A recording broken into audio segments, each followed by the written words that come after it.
The means of grace. While this language was completely foreign to me growing up in my non-denominational Christian family, it is language that is very important within Lutheran theology, and I hope to show you why it's important just in the scriptures. God works through means. For example, in this image here on the first slide, you see a rainbow, right? Where did the rainbow first appear in the scriptures?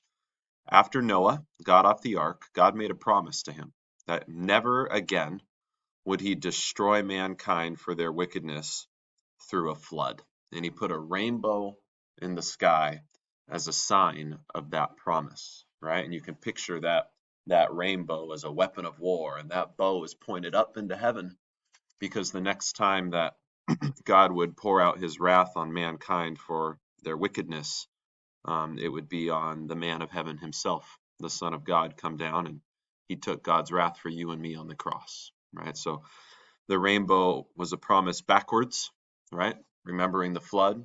God says, never again will I flood the earth.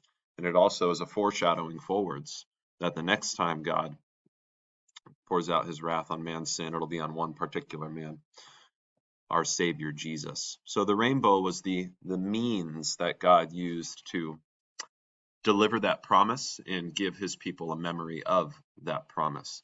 Well, we're going to be talking about means of grace, not just means of communicating a promise, but means of delivering God's grace to us, right? God's undeserved favor, God's forgiveness, God's gifts of life, God's salvation of sinners. He has means through which he delivers and applies his grace to us.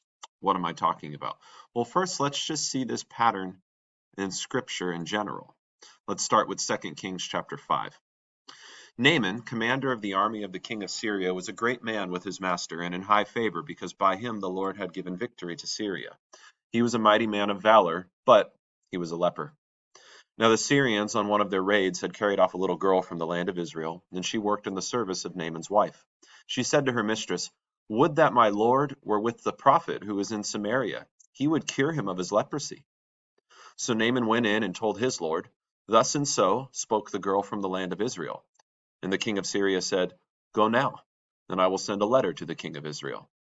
So Naaman went, taking with him 10 talents of silver, 6,000 shekels of gold, and 10 changes of clothing. And he brought the letter to the king of Israel, which read, "When this letter reaches you, know that I have sent to you Naaman my servant, that you may cure him of his leprosy." And when the king of Israel read the letter, he tore his clothes and said, "Am I God, to kill and to make alive, that this man sends word to me to cure a man of his leprosy? Only consider and see how he is seeking a quarrel with me." But when Elisha, the man of God, heard that the king of Israel had torn his clothes, he sent to the king, saying, "Why have you torn your clothes? Let him come now to me, that he may know that there is a prophet in Israel." So Naaman came with his horses and chariots and stood at the door of Elisha's house. And Elisha sent a messenger to him, saying, "Go and wash in the Jordan 7 times, and your flesh shall be restored, and you shall be clean." But Naaman was angry and went away, saying, "Behold, I thought he would surely come out to me and stand and call upon the name of the Lord his God, and wave his hand over the place and cure the leper. Are not Abana and Pharpar, the rivers of Damascus, better than all the waters of Israel? Could I not wash in them and be clean?" So Naaman turned and went away in a rage. But his servants came near, and said to him, "My father, it is a great word the prophet has spoken to you. Will you not do it? Has he actually said to you, 'Wash and be clean'?" Who ever heard of a leper actually being healed by water? So Naaman went down and dipped himself 7 times in the Jordan, according to the word of the man of God, and his flesh was restored, like the flesh of a little child, and he was clean. Now, does river water have leprosy healing properties? Does Jordan River water have special leprosy healing properties? No. If so, there'd be no lepers in Israel. But there were. Who healed Naaman of his leprosy? God did. But did God choose to heal Naaman of his leprosy, for whatever reason, by having Naaman dip into the Jordan River 7 times? That's exactly how God chose to deliver his gracious leprosy healing to Naaman, and that way and in no other way. Let's look at Numbers 21. From Mount Hor they set out by the way to the Red Sea, to go around the land of Edom. And the people became impatient on the way. And the people spoke against God and against Moses. Why have you brought us up out of Egypt to die in the wilderness? For there is no food and no water, and we loathe this worthless food. They call the manna the food God is raining down from heaven, worthless food. Then the Lord sent fiery serpents among the people, and they bit the people, so that many people of Israel died. Then the people came to Moses and said, We have sinned, for we have spoken against the Lord and against you. Pray to the Lord, that he take away the serpents from us. So Moses prayed for the people. And the Lord said to Moses, Make a fiery serpent, and set it on a pole, and everyone who is bitten, when he sees it, shall live.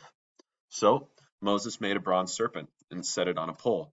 And if a serpent bit anyone, he would look at the bronze serpent and live.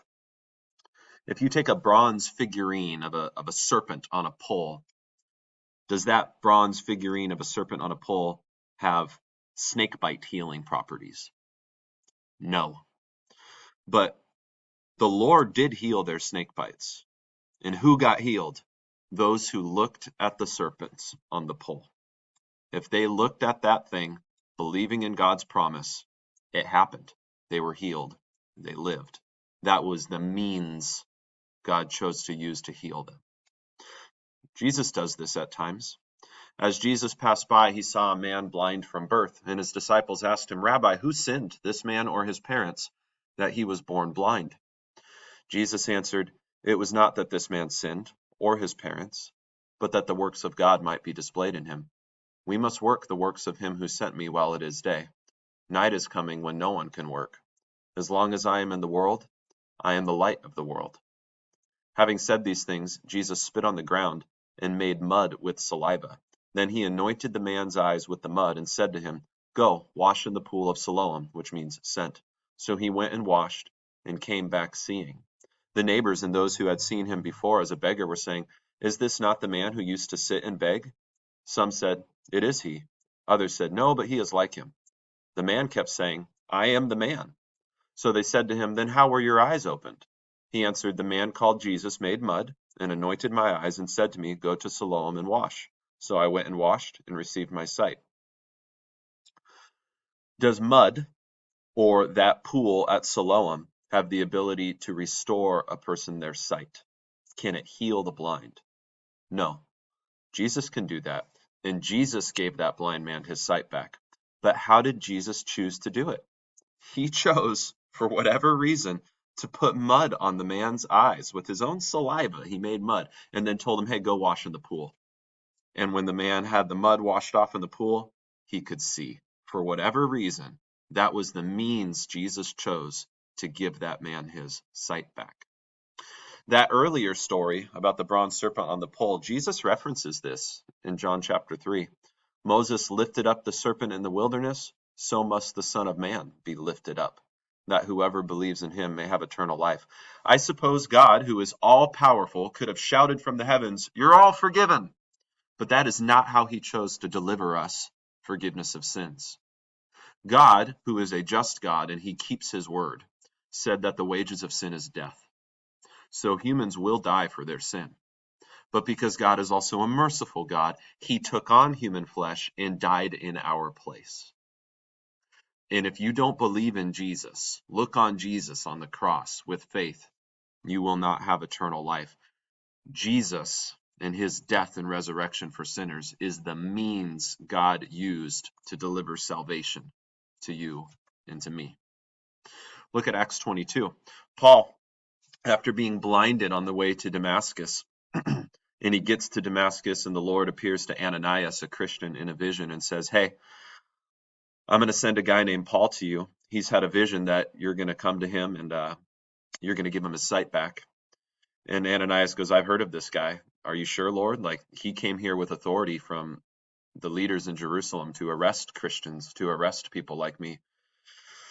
And God is sure, right? So Paul shows up and Ananias puts his hands on him and it says something like scales fell off his eyes and Paul could see again. He hadn't seen anything for like 3 days.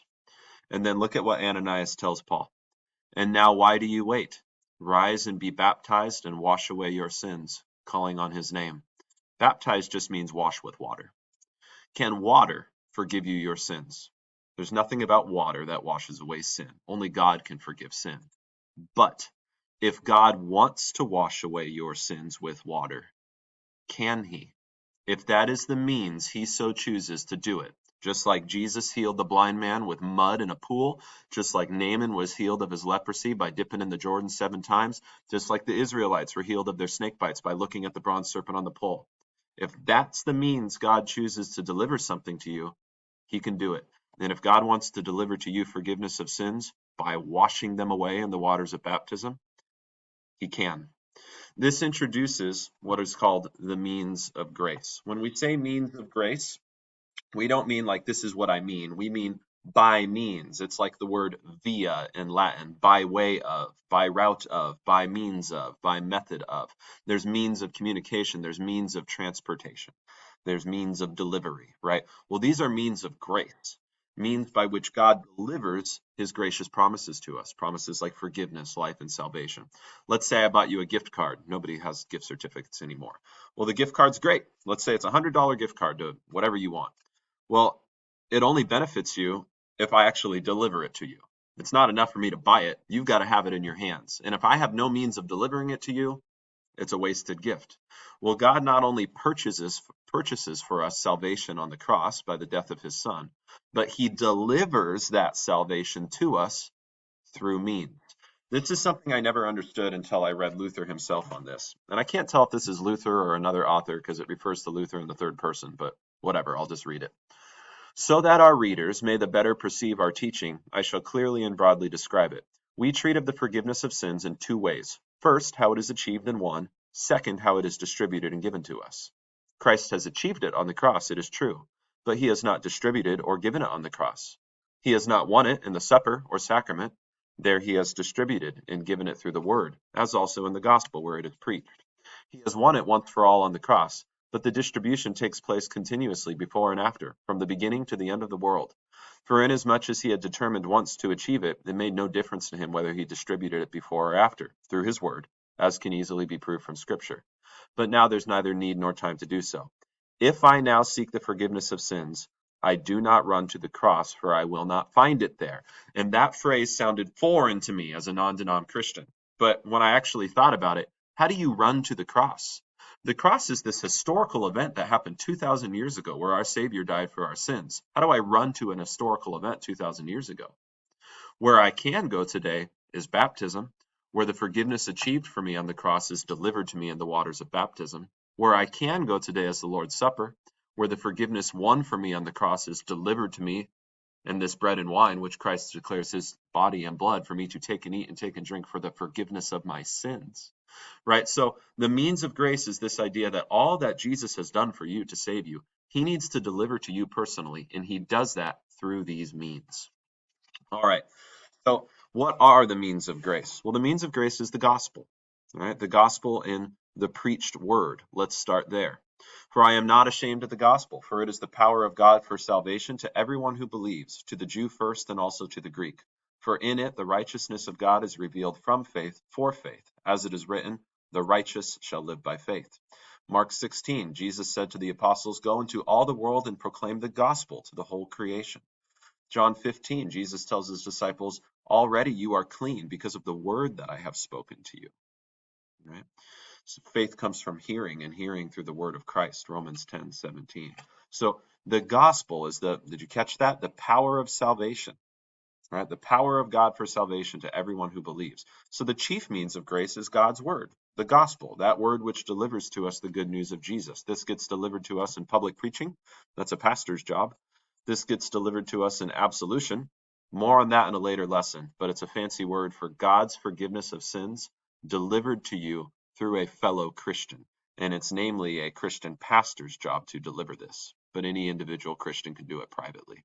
Mutual conversation and conversation of the brethren, consolation of the brethren, that's just a mouthful for Christian fellowship. In Christian fellowship, we remind one another of the gospel.